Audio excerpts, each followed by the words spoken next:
welcome to another vlog. My name is Neko and it's day 7 of my 3-week Japan trip. Today we visit another city in Kyushu, which is Nagasaki.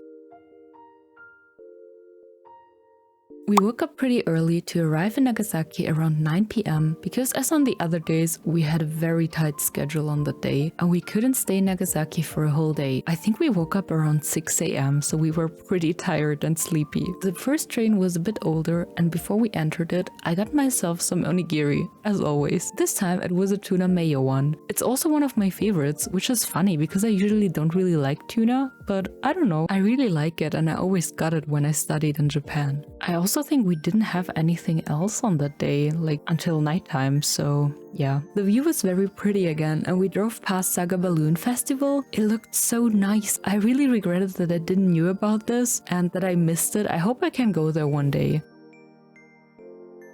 After around 2 hours, we arrived at Nagasaki station, and even though the station looked really nice, our first impression was a bit underwhelming. We decided to walk to Nagasaki Seaside Park, and after a 20-minute walk we arrived there, just to notice that all of the stores were still closed. Most stores open at 10 or even 11 p.m. in Japan, so we searched for a cafe in Google and found Hayama coffee on our way to the next destination.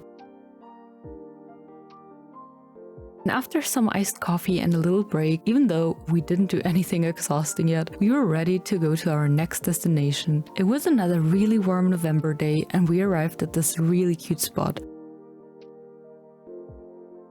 I saw a sign that said Picture Book Museum and I knew I had to go there. I love books. Even though it was more of like a bookstore with famous Japanese and international children's books, it also had an exhibition on the upper floor, but you had to pay to enter and I skipped it for time reasons. I saw so many books that I enjoyed as a kid, so I really loved this place. Is there anything that reminds you of your childhood as well? I really love bookstores, so I still liked going in there. And you also have to take off your shoes before you enter, which is quite unusual for someone who's from Europe, but it also kind of felt like coming home. Also, I loved those books as a kid.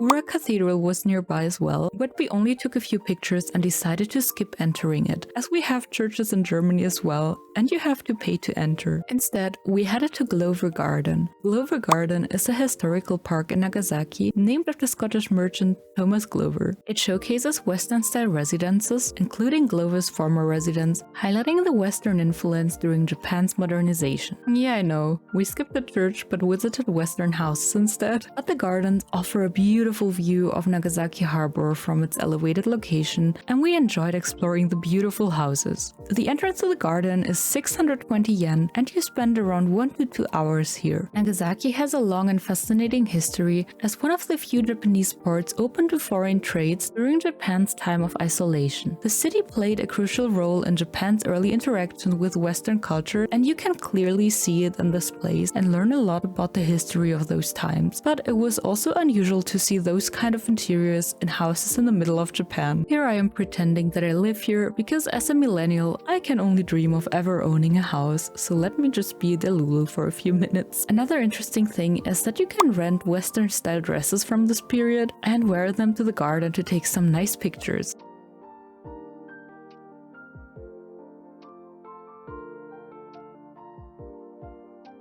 One thing to know is that some of the information that you can find in the garden are not translated into English, so it's hard to access some part of the information. We also skipped the Atomic Bomb Museum. As we already went to the museum in Hiroshima just a few days ago, we skipped it here. I still really want to visit it whenever I will return to Nagasaki, but I will let you enjoy some of our impressions that we had in Glover Garden.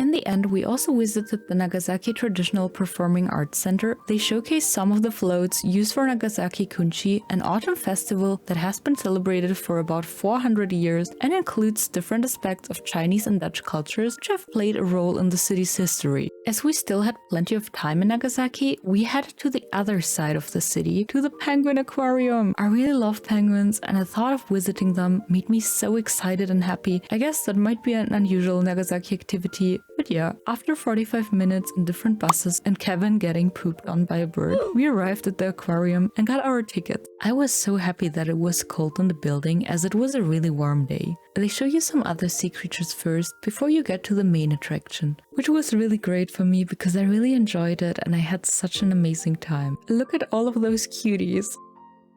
Then we finally saw the penguins and they had so many different types. I feel like they could use more space for the subantarctic penguins though, as they had so many and it was kind of crowded. They also had a little diving area where you could observe what they were doing underwater as well, which I really liked. Also in general, I feel like the aquarium is a bit outdated in a way and it could need some renovation from the inside. But I also don't want to complain too much as the admission fee was only 520 yen. And they had a really special thing happening here which I will show you in a second, which made coming here totally worth it. Also, I feel like the outside areas were much bigger and the penguins there were smaller, so they had more space and also some room for walking and swimming. Suddenly I noticed that one area got crowded, so we went there to see what's going on and the cutest thing happened. The staff went on a walk with the penguins. It was so adorable to see them walking back to the little area, and the aquarium lets them take a bath and some playtime in the sea, which is right next to the building. This made our whole tour here so worth it, and I am glad that they have some time in the sea as well.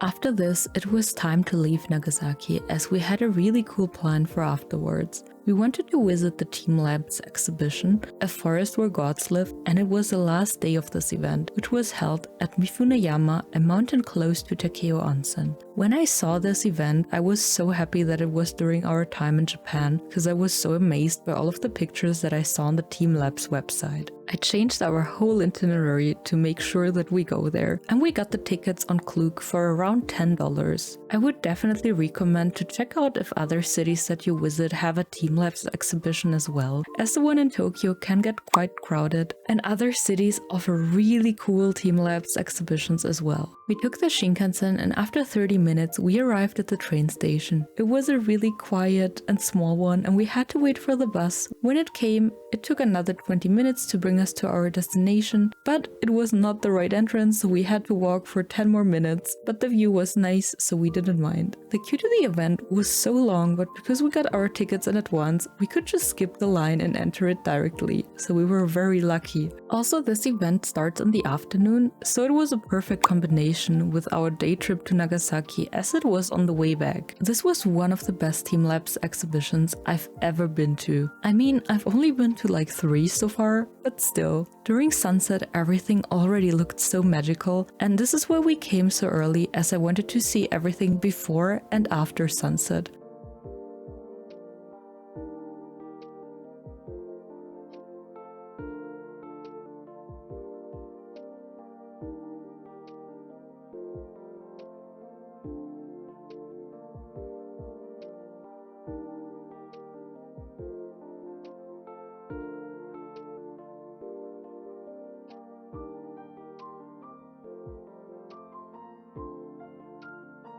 I thought it would be very crowded because it was the last day of this event, but we could actually take our time for photos without having many people in the background. I really love those pillars in the middle of an abandoned onsen building and those lanterns they had in the Tokyo exhibition as well. In Tokyo they rushed you to take pictures in a few minutes, but here we could stay as long as we wanted, and I really loved that because I felt like I didn't have any time while we were in the one in Tokyo. Some of the rooms like this one are still at the location, so if you're in the area, make sure to go there. They also had an interactive tea house where flowers grew from your teacup as soon as you took a sip. The whole vibe in this place was so mysterious as you didn't see the person who brought you the tea and nobody else was in the building when we visited. I'm not even lying if I tell you that this exhibition is one of my favorite things that we did during our time in Japan.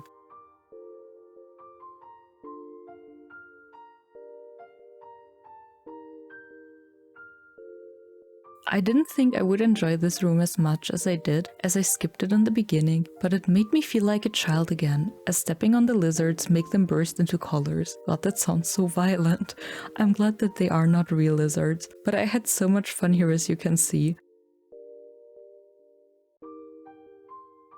We walked back to the train station afterwards, which took us 30 minutes and a complaining little me, but when we arrived in Hakata again, we got some delicious food from Yoshinoya. We got this meal like 3 or 4 times during our stay. And sorry for the lack of recordings at the end, but I hope you enjoyed this vlog again, and see you next week. Feel free to follow me or leave a like, I would really appreciate it.